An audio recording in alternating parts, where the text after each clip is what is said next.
Hello everyone, Ananya is here. Welcome back to my channel Learn with Ananya. আজকের ভিডিওটিতে আলোচনা করা হবে বিদ্যাসাগর ইউনিভার্সিটির আন্ডারে যারা সবেমাত্র 4th সেমিস্টারে ভর্তি হয়েছে এবং যাদের মেজর সাবজেক্টে হিস্টোরি সাবজেক্টটি রয়েছে তাদের এই সিলেবাসটি আলোচনা করা হবে। এর আগের ভিডিওটিতে ভালোভাবে সব কিছুই বুঝিয়ে দেওয়া রয়েছে, কটা পেপারসের এক্সাম হবে, কত মার্কস থাকবে, এই সব কিছু বলে দেওয়া রয়েছে। তোমরা চ্যানেলে গিয়ে দেখে নাও আগে সেই ভিডিওটি, তাহলে সব কিছু পরিষ্কারভাবে বুঝতে পারবে। আজ হিস্টোরি মেজর পেপার A2 এর সিলেবাস নিয়ে আলোচনা করা হবে সম্পূর্ণ বাংলা ভাষায়, যাতে তোমাদের বুঝতে কোনো অসুবিধা না হয়। তাহলে চলো শুরু করা যাক। হিস্টোরি মেজর A2 এর সিলেবাসের টপিক দেওয়া রয়েছে মিডেভেল ইন্ডিয়া, অর্থাৎ মধ্যযুগীয় ভারত। আচ্ছা, মধ্যযুগীয় ভারতের ইতিহাস বলতে কোন ইতিহাসটাকে বোঝায়? এটি ভারতের প্রাচীন এবং আধুনিক যুগের মধ্যেকার সময়সীমাকে বোঝায়। মধ্যযুগীয় ভারতীয় ইতিহাস খ্রিস্টীয় 6ষ্ঠ শতাব্দীতে গুপ্ত সাম্রাজ্যের শেষ থেকে শুরু হয়েছে আর 1526 সালে মুঘল সাম্রাজ্যের সূচনার মধ্যবর্তী সময়সীমা পর্যন্ত চলেছে। এই সময়কালটাকেই নির্দেশ করা হয় মধ্যযুগীয় ভারতের ইতিহাস হিসেবে। এবার দেওয়া রয়েছে কোর্স কন্টেন্টস। এখানে 4টা ইউনিট রয়েছে। এই 4টি ইউনিট ভালোভাবে পড়তে হবে, এখান থেকেই এক্সামে কোয়েশ্চেন আসবে।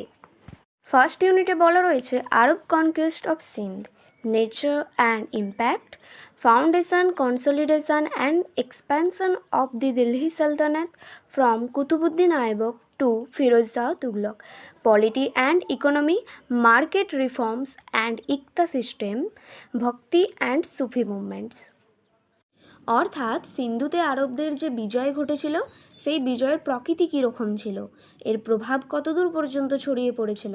তারপরে রয়েছে দিল্লি সালতানাতের বিস্তৃতি, কুতুবুদ্দিন আইবক থেকে ফিরোজ শাহ তুগলক পর্যন্ত সেই দিল্লি সালতানাতের অর্থনৈতিক রাজনৈতিক বাজার সংস্কার সম্বন্ধে বলা হয়েছে এবং এখানে ভক্তি ও সুফি আন্দোলন সম্পর্কে পড়তে হবে। আমরা 9-10 ক্লাসেও পড়ে এসেছি ভক্তি এবং সুফি আন্দোলন সম্পর্কে হিস্ট্রি বুকে, তো এখানেও ওই বিষয় নিয়ে আলোচনা করা হয়েছে।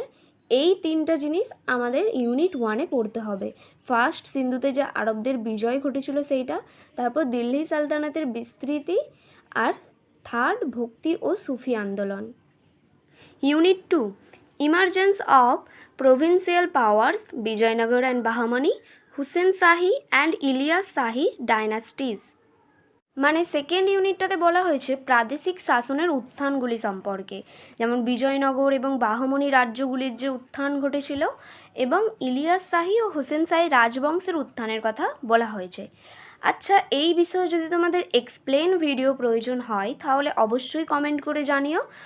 এর পরের ইউনিট 3-তে আবার 3টা সাব ইউনিটস রয়েছে।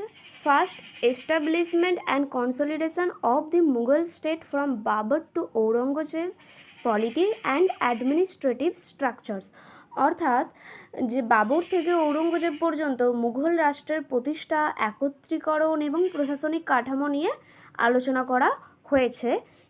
এরপরে সেকেন্ড সাব ইউনিটসে বলা রয়েছে মনসব অ্যান্ড জাগির সিস্টেমস, অর্থাৎ যে মনসব এবং জাগির সিস্টেমসটা রয়েছে। সবশেষে থার্ড সাব ইউনিটে বলা রয়েছে স্টেট অ্যান্ড রিলিজিয়ন, অর্থাৎ রাষ্ট্র এবং ধর্মের বিষয়টি। মুঘল সম্রাটরা সাধারণত ইসলাম ধর্ম পালন করতেন, কিন্তু অমুসলিম প্রজাদের প্রতি তাদের নীতি ভিন্ন ছিল। আকবরের ধর্মীয় সহিষ্ণুতার নীতি, যা দিন ইলাহি দ্বারা প্রতিফলিত হয়েছিল। এবার ইউনিট 4-এর ফার্স্ট সাব ইউনিটে বলা রয়েছে the decline of Mughal emperor interpreting the 18th century, অর্থাৎ মুঘল সাম্রাজ্যের যে পতন ঘটেছিল সেটি নিয়ে 18 শতকের ব্যাখ্যা করেছে। সেকেন্ড সাব ইউনিটে বলা রয়েছে emergence of the regional powers, অর্থাৎ আঞ্চলিক শক্তির উত্থান নিয়ে বলে দেওয়া রয়েছে। থার্ড সাব ইউনিটে বলে দেওয়া রয়েছে এস্টাবলিশমেন্ট অফ কলোনিয়াল রুল, অর্থাৎ যে ঔপনিবেশিক শাসন প্রতিষ্ঠা হয়েছিল এই বিষয়টি নিয়ে এখানে পড়তে হবে। তাহলে এই রইল ইউনিট 4 কমপ্লিট। আশা করি ভিডিওটি থেকে তোমাদের উপকার হয়েছে। যদি ভালো লেগে থাকে ভিডিওটি অবশ্যই লাইক অ্যান্ড শেয়ার করো বন্ধুদের সাথে, আর পরবর্তী ভিডিওগুলির আপডেট পেতে চ্যানেলটি অবশ্যই সাবস্ক্রাইব করে দিও। আজকের মতো এখানেই, দেখা হবে পরবর্তী ভিডিওতে।